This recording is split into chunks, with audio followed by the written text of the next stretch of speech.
Dismayado naman ang Philippine Veterans Affairs Office sa pagkakatanggal ng Total Administrative Disability o TAD pension sa inirekomenda nilang budget para sa taong 2016.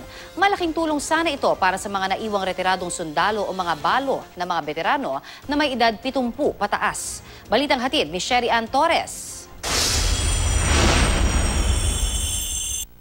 Ang mga naiwang retiradong sundalo o kaya'y balo na mga veterano nung mga nagdaang digmaan, may pensyong 5,000 piso kada buwan bilang pasasalamat ng gobyerno. Sa pensyong ito raw pinag-aral ni Aling Elinita ang nag-iisang anak nila ni Antonio. Kailangan matuto silang mag-ipon. Huwag gasta ng gasta nang walang kapararakan. Pero maliban sa buwan ng pensyon, health at death benefits, meron ding dapat buwan ng 1,700 piso ang bawat veterano o balo bilang Total Administrative Disability o TAD pension.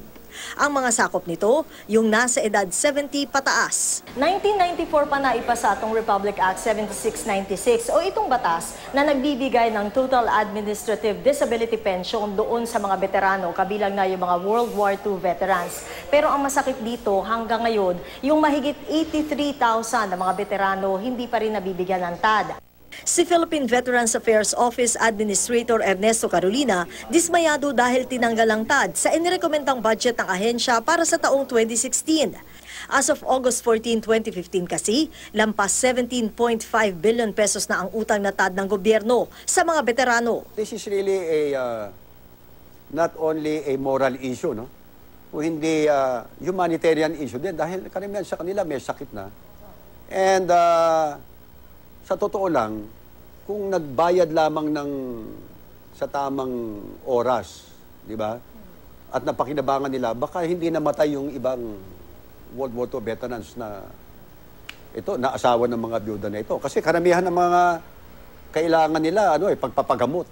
Ang 90 anyos na si Consuelo de Asis napagod na raw sa kahihintay sa kanyang TAD. Kasama raw niya dating umaasa ang ilan pang kapwa balo na ang iba na maalam na. Panay, promise. Oh. Kaya wala na.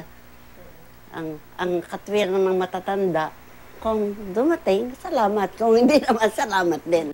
Si retired General David Alimorong naman na nakipaglaban sa Vietnam War, inaasam ang kanyang TAD na sa kanyang computation, nasa 122,400 pesos na ngayon. I'll pay my debt, ma'am.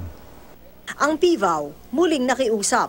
These are accrued benefits, earned benefits, na dapat nga nasa kanila na at pwede nilang ipamana, ibigay, isali sa biyaya yung kanilang mga anak. Pero sa kanila pa lang, kulang na yan Panggamot na lang ang karamihan dyan. Sherry Ann Torres, GMA News.